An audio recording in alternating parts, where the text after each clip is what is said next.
Hi అండి. సేమియా kesari recipe చూపించబోతున్నాను. ఈ విధంగా కొలతలతో చేస్తే సేమియా కేసరి పొడి పొడి రాలుతూ మనకి క్యాటరింగ్ స్టైల్లో వస్తుందండి. ఫస్ట్ అయితే స్టవ్ ఆన్ చేసి బాండి పెట్టి అది హీట్ ఎక్కాక ఒక 2 స్పూన్స్ ఆయిల్ కానీ ఘీ కానీ మీ ఇష్టం అండి, ఏదో ఒకటి వేయండి. దాంట్లో అది హీట్ ఎక్కిన తర్వాత జీడిపప్పులు వేసి కొంచెం గోల్డెన్ బ్రౌనిష్ కలర్లో వచ్చేటట్టు వేయించాలి. ఎక్కువ మాడకూడదండి, జస్ట్ అలాగా గోల్డెన్ బ్రౌనిష్ కలర్లో వచ్చేట్టు వేస్తే సరిపోతుంది. అవి తీసేసి పక్కన పెట్టుకున్న తర్వాత కిస్మిస్ బాగా టేస్ట్ని ఇస్తాయండి. ఈ సేమియా కేసరికి అయితే కిస్మిస్లో ఉన్న గుణం ఏంటంటే హీట్ ఆయిల్లో వేస్తే అవి వెంటనే ఉబ్బుతాయండి.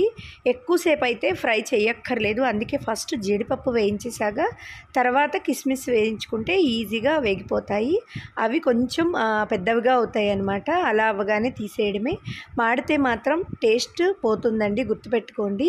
మనం ఏదైనా రెసిపీ చేసుకున్నప్పుడు ఇష్టంగా సిమ్లో పెట్టుకుని స్టవ్ చేసుకుంటే చాలా బాగుంటుంది. తర్వాత అయితే అదే గీలో సేమియాలు అయితే ఫ్రై చేయాలి. అయితే నేను ఇక్కడ రెడీమేడ్ ఫ్రైడ్ సేమియాలే తీసుకున్నాను. అంటే ఆల్రెడీ వేయించిన సేమియాలే సూపర్ మార్కెట్లో దొరుకుతాయి కాబట్టి వాటిని ఇంకా ఫ్రై చేయక్కర్లే. ఇక్కడ వాటర్ కొలత చెప్తున్నాను చూడండి.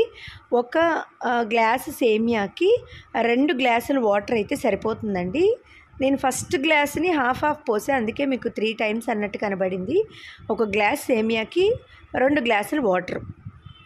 ఎసరు బాగా మరిగిన తర్వాత సేమియాలను వేయాలండి. వేసి కొంచెం ఫ్లేమ్ అనేది కొంచెం మీడియంలో పెట్టి ఉడికించుకోవాలి. ఇదిగోండి సేమియాలు ఇలాగా ఉడికిపోయిన తర్వాత ఇప్పుడు షుగర్, ఒక గ్లాస్ సేమియాకి 2 గ్లాసులు వాటర్ అయితే అర గ్లాస్ షుగర్ వేయండి. మీరు కనుక స్వీట్ ఎక్కువ తింటే 3/4 గ్లాస్ షుగర్ వేయండి. చాలా టేస్ట్ అయితే బాగుంటుంది. షుగర్ వేసాక మనకి కొంచెం ఈ సేమియా అనేది లూజ్ అవుతుంది, అంటే పాకం వచ్చి లూజ్ అవుతుంది.